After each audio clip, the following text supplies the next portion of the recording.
وَلَقَدْ خَلَقْنَاكُمْ ثُمَّ صَوَّرْنَاكُمْ ثُمَّ قُلْنَا لِلْمَلَائِكَةِ اسْجُدُوا لِآدَمَ فَسَجَدُوا إِلَّا إِبْلِيسَ لَمْ يَكُنْ مِنَ السَّاجِدِينَ قَالَ مَا مَنَعَكَ أَلَّا تَسْجُدَ إِذْ أَمَرْتُكَ قَالَ أَنَا خَيْرٌ مِنْهُ خَلَقْتَنِي مِنْ نَارٍ وَخَلَقْتَهُ مِنْ طِينٍ قَالَ فَاهْبِطْ مِنْهَا فَمَا يَكُونُ لَكَ أَن تَتَكَبَّرَ فِيهَا فاخرج إنك من الصاغرين قال أنظرني إلى يوم يبعثون قال إنك من المنظرين.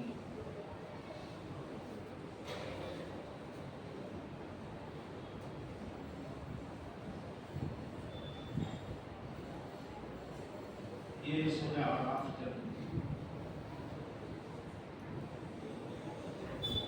اعراف دراصل وہ حصہ کہلاتا ہے جنت اور جہنم کے درمیان.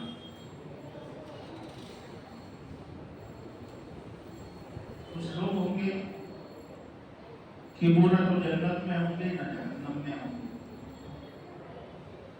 اور صحیح پوچھو تو وہ گویا جنت ہی میں ہوں گے، کیونکہ جہنم سے بچا دیا جانا یہ خود ایک جنت سے کم نہیں ہے. ہم لوگ شعر شاعری کی ایک کتاب پڑھتے تھے دیوان متنبی. اس زمانے میں دارالعلوم دیوبند میں پڑھتے تھے تو نصاب میں ایک کتاب تھی. اب وہ پوری کتاب تھی جو دراصل رومانٹک. ہمارے استاد کہتے تھے کہ اگر سبق چالو ہو تو ان میں سے کسی کے ماں باپ آ جائے اور سن لے،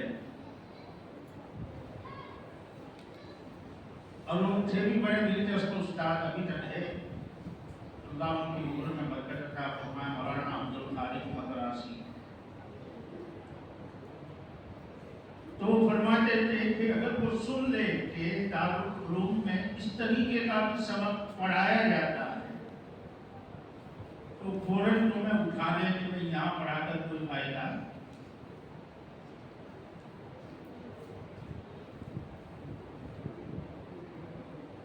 حالانکہ اس کتاب کی ضرورت دراصل اس لیے ہے کہ یہ کتاب سمجھ میں آ جائے، کیونکہ قرآن خدا تبارک و تعالیٰ کا کلیم کلام. یہ بات دوسرے طرف چلی جائے گی، اپنے واپس لوٹ لے وہیں سے. تو اس کتاب میں ایک شعر آیا تھا، اس میں وہ کہتا ہے کہ احر نار الجحیم ابردھا، کہ جو عاشق مزاج لوگ ہوتے ہیں، جو دل کے جلے ہوتے ہیں، ان کے دل میں وہ جلن، وہ آتش ہوتی ہے کہ اگر تھوڑی دیر کے لیے اس سے اس کو نجات دی جائے اور جہنم میں ڈال دیا جائے تو آرام سے سو جائے. اس کو بالکل ٹھنڈک کی جگہ لگے گی، جہنم جیسی تپش کی، اس لیے کہ جو تپش وہ کھا کر آیا ہے، دل کی تپش، عشق کی گرمی، اس کے سامنے جہنم کا گرم سے گرم طبقہ کی کوئی حیثیت نہیں رکھتا. تو آداب اگرچہ جنت نہ ہو لیکن جہنم سے بچا دیا جانا یہ جنت سے کم نہیں ہے. آگے اس کا تذکرہ آئے گا. تو وہ جنت اور جہنم کے درمیان کہ جن لوگوں کے نامہ اعمال اکول ہوئے. ایمان تو ضروری ہے، ایمان کے بغیر تو کسی کی نجات نہیں، شرک کے ساتھ کسی کی نجات نہیں، عقیدے کی درستگی کے بغیر نجات نہیں.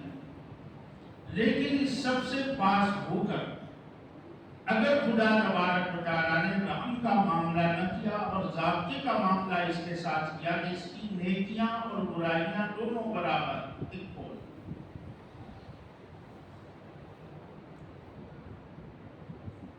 دونوں کا وزن برابر، تو اب یہ نہ جنت کا مستحق ہے کیونکہ نیکیاں زیادہ نہیں، کے نیکیوں سے بڑھ کر اس کی برائیاں نہیں، دونوں کا وزن برابر۔ تو اب رکھو اس کو آرام کہ جہاں نہ جنت ہے نہ جہنم، جہنم دکھتی تو ہے اور جنت وہاں سے دکھتی تو ہے لیکن جنت میں ہے نہیں۔ جہنم کا عذاب اس پر تو نہیں ہے لیکن دوسروں کو ہوتا ہوا دیکھتا ہے تو تکلیف اذیت بھی ہو رہی ہے، تو کسی نہ کسی درجے میں اس کے حق میں تو جنت۔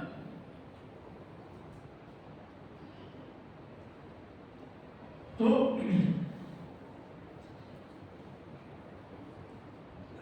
میں نے کبھی تفسیر کی بھی نہیں اور آتی بھی نہیں، لیکن بہرحال ایک رکوع پکڑا کر دیا گیا ہے جس میں اللہ تبارک و تعالیٰ نے جمع کے صیغے کے ساتھ کہا ہے وَلَقَدْ خَلَقْنَاكُمْ، کہ بلا شبہ ہم نے تمہیں پیدا کیا۔ حالانکہ حضرت آدم علیہ السلام کی پیدائش کا ذکر ہے۔ قرآن میں بہت سے مواقع پر ایسا ہے کہ واحد مراد ہوتا ہے لیکن جمع کے صیغے کے ساتھ خطاب کیا جاتا ہے، اور کبھی حاضر مراد ہوتا ہے کہ جو لوگ موجود ہیں اسے کہنا ہے لیکن غائب کے صیغے سے کہا جاتا ہے، اور کبھی مراد غائب ہوتے ہیں اور حاضر کے صیغے کے ساتھ گفتگو کی جاتی ہے۔ مثلا قرآن پاک میں بنی اسرائیل سے کہا، قرآن مجید نازل کس پر ہوا؟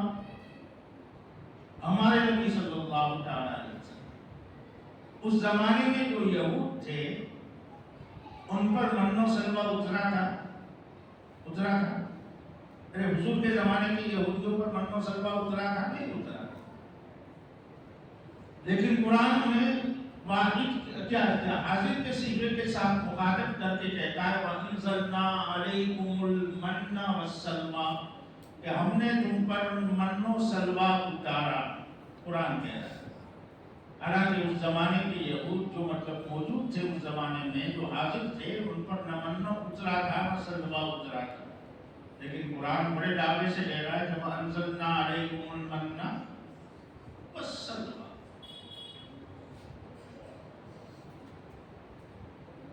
مراد غائب ہے، یعنی یہود ہونے میں تم اور تمہارے باپ دادا سب شریک۔ وہ ہم نے اس ہندوستان پر حکومت کی نہیں کی۔ کس نے کی؟ کسی نے کی ہے تم نے؟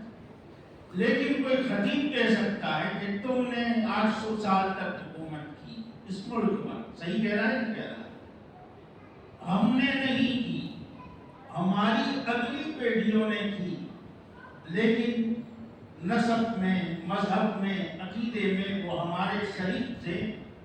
کہا اسے جا رہا ہے، سنایا انہیں جا رہا ہے، ان کے مطابق کہا جا رہا ہے، لیکن کہا ہم سے جا رہا ہے حاضرین سے کہ تم نے 800 سال تک ہندوستان میں حکومت کی۔ کہتے صحیح ہے کہ جنہوں نے کی وہ ہمارے ہی تو تھے، تو جن پر من و سلوہ اترا تھا وہ یہود ہونے میں تو شریک تھے، انہی کے آباء و اجداد تھے۔ تو وَلَقَدْ خَلَقْنَاكُمْ، اللہ تبارک و تعالیٰ نے حضرت آدم علیہ السلام کا مجسمہ اور جسم پیدا کیا، لیکن تھے تو وہ ہمارے ہی، ہمارے اجسام، ہمارے جسم اس وقت پیدا نہیں ہوئے تھے۔ ہاں البتہ ہماری روحیں پیدا ہو چکی تھی۔ وَلَقَدْ خَلَقْنَاكُمْ ثُمَّ صَوَّرْنَاكُمْ، اور پھر ہم نے تمہیں صورت دی، تمہارا میٹیریل بھی پیدا کیا اور اس میٹیریل کو مخصوص صورت بھی دی۔ جسم ہونا ہر کسی کے پاس جسم ہے، لیکن ایک جسم کی یہ شکل ہے، اس قسم کا ناک ہے، اس قسم کے کان ہیں، اس قسم کے ہاتھ ہیں، یہ اس کی ایک مستقل صورت۔ ثم قلنا للملائکۃ اسجدوا لآدم، اور پھر فرشتوں کے ساتھ پھر ہم نے فرشتوں سے کہا اسجدوا لآدم، کہ آدم کو سجدہ کرو۔